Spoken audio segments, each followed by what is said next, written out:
Hi hello नमस्कार सर्वांचे स्वागत आहे आपल्या सुनैना द सुपर मॉम या यूट्यूब चॅनलवर। तर कसे आहात, मजेत आहात ना?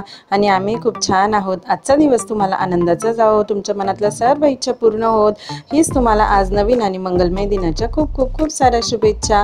तर आज ना खरं तर माझं थोडासा उशीर झालेला आहे स्वयंपाक करण्यासाठी, कारण ना गरम पण खूप होतंय आणि खूप गरम होत असल्यामुळे ना हे जे काम आहे चपाती करण्याचे हे पटकन आपण आहे ना जास्त ऊन पडायच्या आज जर होऊन गेलं ना तर बरं वाटतं, नाही तर गरमीने एकदम आपल्याला बेचैन झाल्यासारखं होतं। तर ना किचन आटोपायचं आहे म्हणून पटकन ना म्हटलं स्वयंपाक वगैरे करून घेऊ। आणि आता माझ्या चपात्या पण छान यायला लागलेल्या आहे, कारण पीठ ना ह्यावेळेस मी दुसरीकडून दळून आणलं। मागच्या वेळी एवढ्या छान गहू होते पण पीठ चांगलं नसल्यामुळे चपात्या चांगल्या येत नव्हत्या, खूप त्रस्त होऊन गेले होते मी, ते पीठ कधी संपेल असं मला झालं होतं।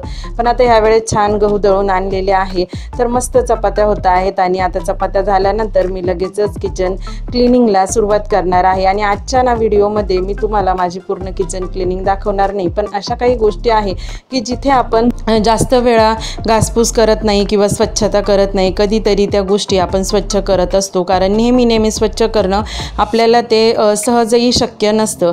पण आता आज हा व्हिडिओ पाहिल्यानंतर इतकं तुम्हाला जादुई व्हिडिओ वाटेल की नेहमी तुम्ही ह्या गोष्टीसुद्धा स्वच्छ करायला कंटाळा करणार नाही, कारण जे मेहनतीचं काम आहे ती मेहनत तुमची कशी करायची आणि पटकन जी काही गोष्ट आहे किचनमधल्या त्या कशा स्वच्छ करायच्या ते मी तुम्हाला सांगणार आहे। तर सगळ्यात पहिली जी टीप आहे किचनची ती आहे अंडं उकडण्यासाठीची। जेव्हा आपण एग बॉईल करतो ना तर त्यावेळेस काय करायचं, थोडंसं पाणी गरम होऊ द्यायचं, आपण त्याच्यामध्ये अंडे टाकतो आणि गरम पाणी आणि अंडे आलं की त्याच्यामध्ये थोडंसं मीठ टाकायचं। बघा अंडे तर फुटत नाही, पण यात अजून एक विशेष गोष्ट आहे, लहान लेकरांना आपण सहसा व्हाईट देत असतो, अंड्यामधलं येलो कलरचा बलक हा देत नाही, कारण त्यांना घास बसण्याची आपल्याला भीती वाटते। तर असं केल्यामुळे अंड्याचा जो बलक आहे येलो कलरचा तो एका बाजूला होतो आणि व्हाईट एका बाजूला होतो, म्हणजे अंडं जरी स्वतः त्याचं असलं तर येलो एक बाजूला करण्याची ही खूप छान ट्रिक आहे। त्यानंतर चला आता किचन क्लिनिंग करणार आहोत आपण। तर त्याच्यासाठी एक मॅजिक असं आपण एक सोल्युशन तयार करणार आहोत। सोल्युशन एक काम अनेक असं एक सोल्युशन सुंदर करणार आहोत की ज्याच्यामुळे आपली मेहनत फार कमी होणार आहे। आणि ते सोल्युशन तयार करण्यासाठीच मी 1 चमचा विम जेल घेतलेला आहे। डिशवॉशर तुमच्याजवळ जे अवेलेबल असेल ते तुम्ही घेऊ शकता। तर मी ते 1 चमचा घेतलेला आहे आणि यामध्ये 2 चमचा आपण घालणार आहोत बेकिंग पावडर। तुमच्याजवळ बेकिंग सोडा असेल तर तुम्ही बेकिंग सोडा पण टाकू शकता, पण आता माझ्याजवळ सोडा अवेलेबल नाही आहे म्हणून मी बेकिंग पावडर टाकली। आणि यामध्ये आपल्याला टाकायचं आहे 3 चमचा व्हिनेगर। तर जेव्हा आपण या बेकिंग सोड्यावर किंवा बेकिंग पावडरवर 3 चमचा व्हिनेगर टाकतो तेव्हा छान मस्तपैकी असं फसफसतं ते आणि त्याला खूप सारा फेस येतो। तर हे जे काही मिश्रण आहे ते अगदी व्यवस्थित मिक्स करायचं। तर मिक्स केल्यानंतर बघा ते कसं दिसतं मी तुम्हाला सांगते, फक्त मिक्स करण्याची आपण हैगई करायची नाही, पूर्ण त्याचा असा फोम तयार होतो। आणि हेच एक जादुई मिश्रण आहे की जे चिकट चिवट कुठल्याही प्रकारच्या आपल्या किचनमध्ये जिथे आपला हात जात नाही किंवा आपण कंटाळा करतो ते घासपूस आणि स्वच्छ करण्यासाठी, तर त्यासाठी हे एक जादुई सोल्युशन आहे। त्यातलं पहिलंच आहे आपला किचन बेसिन। बऱ्याच वेळा आपण किचनचा बेसिन हा घासपूस करत असतो, स्वच्छ करत असतो, पण तरी पण त्याचे तेलकट आणि तो असा चकाकल्यासारखा करत नाही। तर त्याच्यासाठी काय करायचं, 1 चमचा हे जे आपण सोल्युशन केलेलं आहे ते आपल्या बेसिनमध्ये टाकायचं आणि आपलं जे रोजचं स्क्रबर असतं तर तर त्या स्क्रबरने व्यवस्थितरित्या हे जे जेल आहे किंवा आपण जे काही सोल्युशन बनवलेलं आहे ते सोल्युशन चारही बाजूने छान मस्तपैकी पसरवून द्यायचं आणि स्क्रबने घासून काढायचं।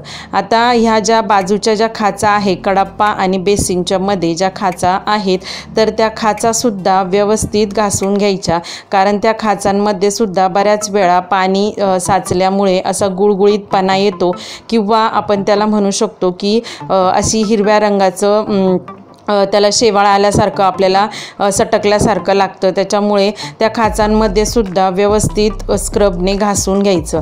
आता घासून घेतल्यानंतर ही जी मधली जाळी आहे तिच्यावर सुद्धा बऱ्याचदा आपण काय करतो, घाण ती अडवत असते, त्याच्यामुळे कचरा अडवत असते, त्याच्यामुळे तिच्यातही बारीक बारीक कण अडकलेले असतात आणि थर जमा होतो। तर ती सुद्धा जाळी व्यवस्थित घासून घ्यायची आणि हे जे मधलं बाऊल आहे की ज्याच्यामध्ये आपण ही जाळी ठेवत असतो तर ते बाउल सुद्धा व्यवस्थित घासून घ्यायचं। आता घासून झाल्यानंतर हे ॲज इट इज तसंच ठेवायचं। तोपर्यंत तुमचं दुसरं काही काम असेल तर तेही तुम्ही करू शकता, पण आता लागलीच मी तुम्हाला जे आपलं वॉश बेसिन असतं तर ते पण मी दाखवणार आहे। तर बऱ्याच वेळा वॉश बेसिनवर सुद्धा लहान मुलं खेळतात तर मातीचे डाग वगैरे पडलेले असतात, हाताचे डाग पडतात किंवा कधी कधी तेही असं चिगट चिवट झाल्यासारखं दिसतं आणि चकाकत नाही। किती वेळेस आपण त्याला स्वच्छ केलं तरी पण ते स्वच्छ दिसत नाही। तर ते स्वच्छ करण्यासाठी आपण 1 चमचा हे सोल्युशन त्याच्यामध्ये टाकलेलं आहे। बऱ्याचदा जिथून पाणी जातं ती जाळी काळसर अशी पडलेली असते, तर ती छान चमकवण्यासाठी बघा माझी सुद्धा जाळी थोडीशीच काळसर पडलेली आहे, तर तिला छान चमकवण्यासाठी हे सोल्युशन जे आहे ते म्हणजे एक मॅजिकच आहे। तर आता तिकडे सुद्धा मी घासून ठेवलेलं आहे आणि ते मुरत तसंच ठेवलेलं आहे। तोपर्यंत आपण आपल्या सिंककडे आलेलो आहोत आणि सिंकला पण छान मस्तपैकी मी पुन्हा एकदा आहे ना घासून घेतलं, ओलसर केलं आणि त्याच्यानंतर आहे ना हे सिंक छान मस्तपैकी पाण्याने वॉश करून टाकायचं। तर वॉश केल्यानंतर बघा मॅजिक दाखवते मी तुम्हाला, कसं नव्यासारखं चकाकलेलं आहे। ज्या खाचा आहे त्यासुद्धा त्याच्यातलं पूर्ण शेवाळ निघून गेलेलं आहे आणि त्यासुद्धा चमकत आहे। जाळीसुद्धा बघा अगदी नव्यासारखी दिसत आहे। तर नव्यासारखं दिसण्यासाठी हे सोल्युशन म्हणजे एक जादुई सोल्युशनच आहे। तर तुम्हीही तुमचं बेसिन अशा पद्धतीने चमकवू शकता। आठवड्यातून 2 वेळा तरी हा उपाय केला तर आपलं बेसिन जे आहे ते कायमस्वरूपी असं नव्यासारखं दिसण्यास मदत होईल। त्याच्यानंतर आता आपण आपल्या वॉश बेसिनकडे आलेलो आहोत। तर वॉश बेसिनसुद्धा मी थोडंसं ओलसर करून घेते, म्हणजे याचे डाग जे आहे ते निघून जाण्यास मदत होईल, कारण उन्हाळा खूप आहे, पाणी लवकर निघून होतं। तर त्याला थोडंसं ओलसर करून घासून छान धुवून घेतलेलं आहे। तर मधली जाळीसुद्धा बघा किती छान मस्त चकाकत आहे आणि बेसिनसुद्धा छान चकचक करत आहे। आता बऱ्याचदा आपण जेव्हा भांडे घासतो तर माझं ना खरं तर किचन क्लिनिंगचंच काम चाललेलं आहे। तर भांडे घासताना आपण काय करतो, बरेचसे असे भांडे असते जसं की चहा गाळायची गाळणी झाली, तर चहा गाळायच्या गाळणीवरून आपण काय करतो, पटकन एक हात फिरवतो आणि ती लगेचच या भांड्यांबरोबर घासून धुवून घेतो। पण ह्या गाळणीला आहे ना आतमधून चहा पावडरचे खूप सारे असे काळसर झालेलं असतं, काळे डाग पडलेले असतात आणि मग ते नंतर खूप काळे डाग पडतात। गाळणी जी आहे ती दिसायला चांगली दिसत नाही आणि नंतर त्याला काळे डाग पडल्यानंतर ते डाग काढणं सुद्धा खूप मेहनतीचं होऊन जातं, कष्टाचं होऊन जातं आणि आपल्याला ते म्हणजे काढायचा कंटाळा येतो। तर आता याच्या पुढे ना तुम्हाला कधीच कंटाळा येणार नाही ही जी गाळणी आहे ती घासण्यासाठी। तर काय करायचं, हे जे सोल्युशन आहे ते 1 चमचा सोल्युशन या संपूर्ण गाळणीच्या आतल्या भागावर आणि बाहेरून सुद्धा जी वरचा जो गोलाकार भाग आहे त्याच्यावर थोडंसं टाकायचं आणि एक ब्रश घ्यायचा। आता हे ब्रश मी मार्केटमधून आणलेले आहे त्यामुळे मी हे यूज करत आहे। जर तुमच्या जवळ नसेल तर तुम्ही आपले जे घरचे टूथब्रश आहे तर तोही यूज करू शकता आणि त्याने छान मस्तपैकी चारी बाजूने घासायचं। जसं जसं तुम्ही घासाल तसं तसं पूर्ण काळसरपणा त्याचा निघून जातो, कारण हे सोल्युशन असं आहे की बघा हातावर सुद्धा सगळा काळसर डाग आलेले आहे, कारण हे सोल्युशनच असं आहे की ज्याच्यामुळे ते काळसर डाग लगेचच पटकन निघून जातात। आणि आता बघा बघा मी गाळणी छान मस्तपैकी वॉश केलेली आहे, तर कशी नव्यासारखी चकचक चमकत आहे की जशी काही लगेचच आपण आत्ताच दुकानामधून आणलेली आहे की नाही मॅजिक. तर अशा पद्धतीने आजपासून तुम्ही तुमची सुद्धा चहाची गाळणी काळी ठेवायची नाही, अशी छान मस्तपैकी नव्यासारखी चकाकती आपल्या भांड्यांमध्येच ती दिसली पाहिजे. तर अशा पद्धतीने ही होती दुसरी ट्रिक चहाची गाळणी क्लीन करण्यासाठी. त्याच्यानंतर बऱ्याचदा असं होतं, बऱ्याचदा म्हणण्यापेक्षा नेहमीच हे जे आपलं वॉटर फिल्टर असतं ते खराब होऊ नये म्हणून त्याच्यावर आपण काय करतो की त्याला कवर टाकतो. पण हे कवरसुद्धा बऱ्याच दिवसांनी काय होतं बघा, त्याच्यावर तेलाचे फोडणीचे डाग पडून अशी जाड थर तयार होतो. आणि काय होतं, आपल्याला वॉटर फिल्टर व्यवस्थित राहावं म्हणून आपण हे कवर टाकतो, पण हे कवर पण खराब होऊन जातं आणि नंतर ते कवर साफ करणं खूप सारं जिकरीचं होतं. सगळ्यात महत्त्वाचं म्हणजे हे कवर आपल्याला काढता येत नाही आणि जोपर्यंत एखादा मेंटेनन्सवाली व्यक्ती त्या येत नाही किंवा आपल्याला कोणी हेल्प करत नाही ती कवर काढण्यासाठी, तोपर्यंत आपण हे कवर काढू शकत नाही, कारण वॉटर फिल्टर जड असतं. तर अशा वेळी हे कवर आपल्याला जर साफ करायचं असेल तर हे सोल्युशन 1 चमचा मी पूर्णपणे ह्या वॉटर फिल्टरवर टाकलेलं आहे आणि आपल्याजवळ जो ब्रश असतो टूथब्रश, त्याने फक्त गोलाकार पद्धतीने असं घासायचं आहे. याला जास्त मेहनत लागत नाही, अजिबात मेहनत लागत नाही. अवघ्या 5 मिनटामध्ये ते 7 मिनटामध्ये हे जे काळे डाग आहे ते सगळे निघून जाण्यास खूप सारी मदत होते. त्यामुळेच मी तुम्हाला सांगितलं की तुमचं मेहनतीचे जे कामं आहे ते काम मेहनत कमी करण्यासाठीच मी तुमच्यासाठी हे सोल्युशन घेऊन आलेले आहे. तर तुम्ही एकदा नक्की ट्राय करून बघा आणि तुम्हाला ही ट्रिक आवडली की नाही मला कमेंटमध्ये नक्की सांगा. तर आता पहिल्यांदा आपण एक ओला कपडा घेतलेला आहे आणि पहिल्यांदा स्क्रब केल्यानंतर त्या ओल्या कपड्याने पुसून घेतल्यानंतर बघा किती रिझल्ट जाणवतो. आता तुमच्याकडे टूथब्रश असेल तर मी तुम्हाला टूथब्रशने करून दाखवते. आता ओलसर झालेलं आहे हे वरचं, तर टूथब्रशने फक्त त्याला गोलाकार पद्धतीने किंवा तुम्हाला जसं त्या पद्धतीने घासून घ्यायचं, स्क्रब करायचं.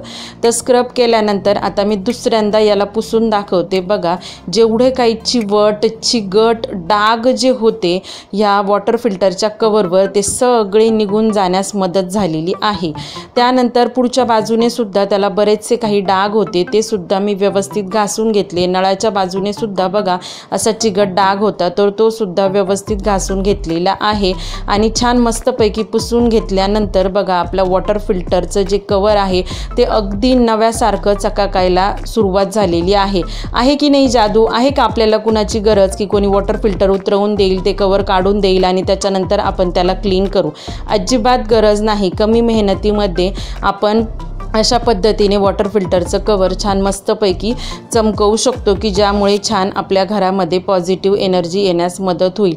तर आता अजूनही एवढी क्लिनिंग करून थोडंसं सोल्युशन उरलेलं आहे. तर बऱ्याचदा आपली पाण्याची बॉटल जी असते तिच्यामध्ये थोडासा असा वास वगैरे येत असतो, तर तिचा वास निघून जाण्यासाठी सुद्धा थोडंसं जेल जे आहे ते मी ह्या बॉटलमध्ये टाकलेलं आहे. आणि तुमच्याजवळ जर बॉटल साफ करण्याचा ब्रश नसेल तर अजिबात टेन्शन घेऊ नका. आपलं जे स्क्रब असतं ना त्याच्यामधला स्पंज निघून जातो, ते स्क्रब मी फेकत नाही, ते तसेच ठेवते आणि तो जो स्क्रब आहे स्पंज निघालेला तो ह्या बॉटलमध्ये टाकायचा आणि फक्त अशी मी शेक करते आहे. अशा पद्धतीने बॉटल शेक करायची.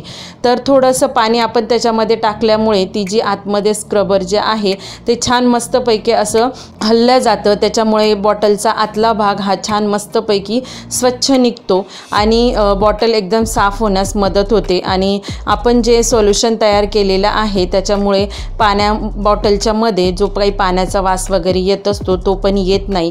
आणि आता छान मस्तपैकी बघा आपली बॉटल आतमधून पण घासून निघालेली आहे. त्यानंतर तो स्क्रब आपण बाहेर काढून घ्यायचा आणि बाहेरच्या बाजूने सुद्धा छान मस्तपैकी बॉटल घासून घ्यायची. त्यानंतर बॉटल छान धुवून घ्यायची पाण्याखाली आणि धुतल्यानंतर बघा कशी नव्यासारखी मस्तपैकी चकाकायला मदत होते. आणि सेम तिचं झाकणसुद्धा छान मस्तपैकी घासून घ्यायचं।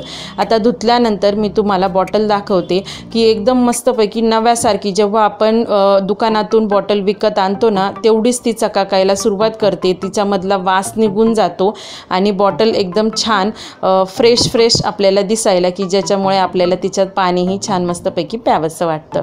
आहे की नाही मॅजिकल टिप्स? चला तर मग इथपर्यंत आलेले आहातच तर पटकन एक व्हिडिओला लाईकही करा आणि चॅनलवर नवीन असाल तर सबस्क्राईब पण करा। आता ही शेवटची टिप होती। बऱ्याचदा आपण काय करतो, फरशी पुसतो आणि वायपर असं ठेवून देतो। कधी कधी जागा नसल्यामुळे मुलं त्याच्याशी खेळत बसतात त्या दांड्याशी आणि मग ते वायपरही खराब होऊन जातं। तर त्यासाठी काय करायचं, आणि आपल्याला ते कुठे अडकवताही येत नाही, तर त्याच्यामुळे ना असा येस हुक आणायचा आणि त्या हुकला हे वायपर मस्तपैकी अडकवून आपल्या घरामध्ये जर कुठे खिळा किंवा जे हुक अडकवलेलं असेल तर तिथे मस्तपैकी अडकवून द्यायचं। बघा छान वाळल्या पण जातं, लहान मुलं खेळतही नाही आणि ते वायपरही व्यवस्थित राहतं आणि त्याला ऊनही छान लागतं। तर आजच्या टिप्स तुम्हाला किचन टिप्स आवडल्या की नाही ते मला कमेंटमध्ये नक्की सांगा। पुन्हा भेटू एका नवीन व्हिडिओमध्ये, तोपर्यंत बाय बाय।